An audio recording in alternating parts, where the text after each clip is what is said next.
Hello everyone, we welcome you all in our YouTube channel JK Service XYZ। तो video start करने से पहले अगर आप हमारे चैनल पर पहली बार आए हैं तो चैनल को सब्सक्राइब कीजिए और बेल आइकन को प्रेस कीजिए ताकि आपको सबसे पहले हमारी वीडियोस की नोटिफिकेशन मिल सके। वीडियो को लाइक करने के साथ साथ दोस्तों के साथ शेयर भी करना। दोस्तों आप सबको पता है 6 मार्च को फाइनेंस अकाउंट असिस्टेंट का एग्ज़ाम है। तो आज हम last video in related to environmental science, इसमें हम आपके साथ मोस्ट इम्पॉर्टेंट 10 MCQs जो हमने सेलेक्ट किए हैं उनको डिस्कस करेंगे। तो we wish you all the very best. तो चलिए स्टार्ट करते हैं। Ken Betwa link canal passes through which national park. जो कैन बिटवा लिंक कैनाल है ये किस नेशनल पार्क के थ्रू पास होता है?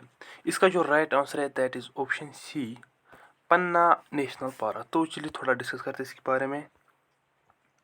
जो किन बिटवा लिंक पास ये कैनाल है ये पास करती है थ्रू पन्ना नेशनल पार्क जो नॉर्थ मध्य प्रदेश में प्रेजेंट है। ये ऑल्सो एक टाइगर रिजर्व भी है। तो यहाँ पे आपको याद रखना एक चीज़, जो किन और बिटवा है ये ट्राइब्यूटरीज है यमुना की, ये आपको याद रखना है। तो चलिए डिस्कस करते हैं क्वेश्चन नंबर 2।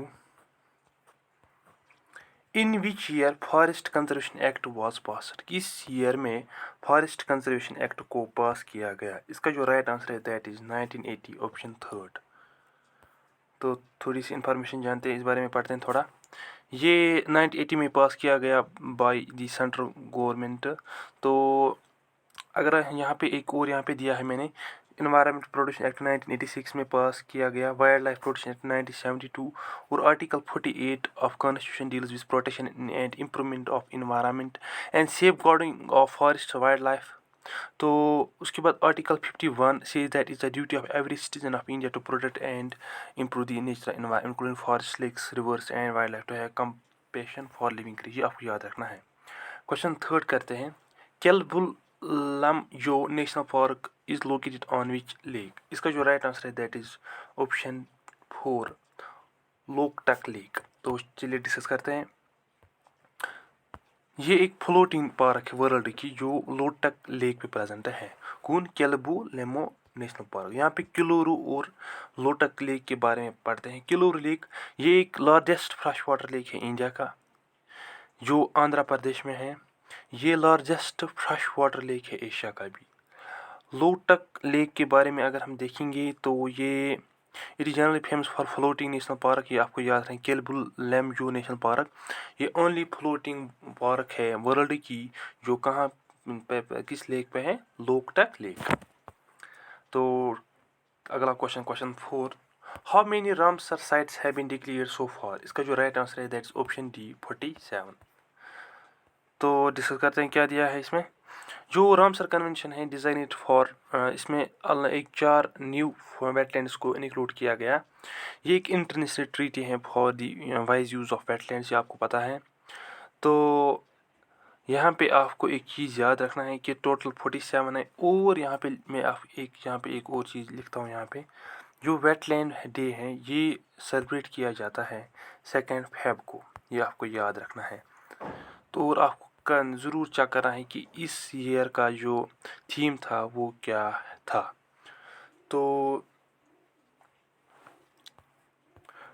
फर्दर हम डिस्कस करते हैं। In which year the environmental protection act किस ईयर में पास किया गया? इसका राइट आंसर है option B, 1986 under article 253 of Indian constitution.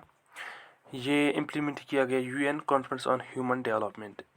तो इसमें कुछ खास नहीं है, आपको याद रखना है। ये एक अम्ब्रेला एक्ट है, बस यही याद रखना है।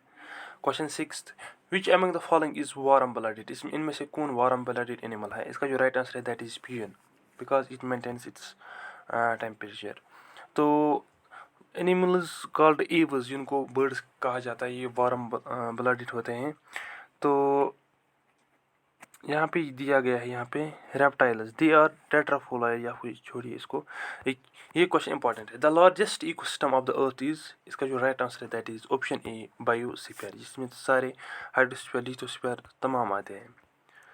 तो इसको इकोस्फीयर भी कहा जाता है। इसमें तमाम इकोसिस्टम्स आते हैं। तो ये एक ऐसा जोन है जहाँ पे अर्थ का, जहाँ पे लाइफ एग्जिस्ट है। तो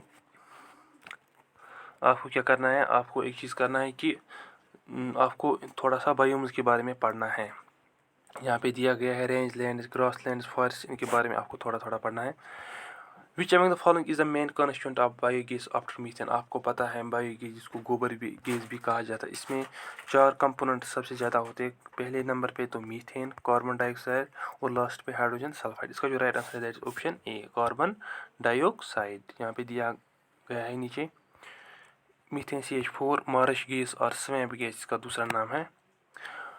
Which is the main aim of what is the main aim of Montreal Protocol? इसका जो राइट आंसर है that is protection of ozone layer. ये आपको कैसे याद रहेगा, यहाँ पे देखिए MO जो दूसरे नंबर पे that is O means ozone. ये आपको ऐसे ही याद रखना है। और Kyoto deals with carbon dioxide. तो यहाँ पे कुछ दिया है इसमें। तो स्ट्रेटोस्फीयर आपको याद रखना है। तो और ओजोन डे हम मनाते हैं 16 सितंबर को। और इसको मॉनिटर प्रोटोकॉल एक अडॉप्ट किया गया था ऑन 1987। ये भी आपको याद रखना है। Question next, which among the following is a secondary pollutant in the atmosphere. इसका राइट आंसर है that is option A, ozone. तो कार्बन मोनोऑक्साइड जो है ये एक प्राइमरी पोल्यूटेंट है। तो ये कुछ 10 MCQs हमने आपके साथ डिस्कस किए हैं। ये फाइनल MCQs थे रिलेटेड टू जो सिलेबस आपको दिया गया है कि फाइनेंस अकाउंट स्टंट में। तो वी होप कि ये आपको इन्फॉर्मेटिव लगे होंगे। तो कमेंट में ज़रूर बताना और we wish you all the very best. Thank you and have a nice day.